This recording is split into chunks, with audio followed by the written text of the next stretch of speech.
எல்லே இளங்கிளியே இன்னமுறங்குதியோ சில்லென்னழையேன்மின் நங்கை மீர் போதருகின்றேன் வல்லை உன் கட்டுரைகுள் பண்டேயுன் வாயருதும் வல்லீர்கள் நீங்களே நானேதானாயிடுகா ஒல்லை நீ போதாய் உனக்கென்ன வேறுடையை எல்லாரும் போந்தாரோ போந்தார் போந்தெண்ணிக்கொள் வல்லானை கொன்னானை மாத்தாரை மாத்தழிக்க வல்லானை మాయనై పాడేలోరెంబావాయ్.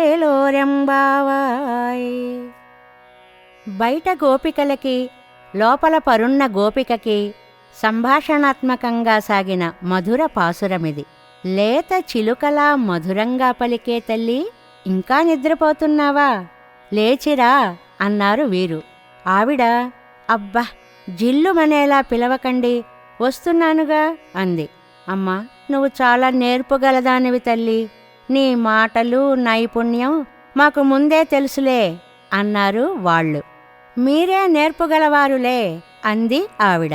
అబ్బో కఠినలు, పోనిండి నేనే కఠినురాల్నిలెండి అందావిడ మళ్ళీ లోపల నుంచి. ఇలా ఏకాంతంగా ఉన్నావు, నీ ప్రత్యేకత ఏమిటమ్మా, తొందరగా రారాదు అన్నారు బయట గోపికలు. అంతా వచ్చారా అది ఆవిడ ప్రశ్న. ఆ బయటకు వచ్చి లెక్క పెట్టుకో, అందరూ వచ్చారు అన్నారు. అయితే వచ్చాక నేనేం చెయ్యాలి అందావిడ.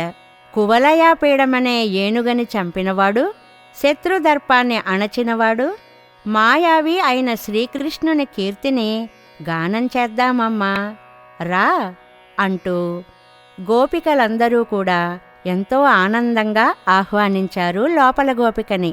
ఈనాటితో 10 మంది గోపికలను లేపడం అయింది అంటారు.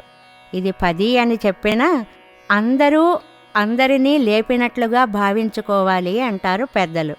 ఇందులో తిరుప్పాణాళ్వారనే మహానుభావులని లేపినట్లుగా పెద్దలు వ్యాఖ్యానిస్తారు.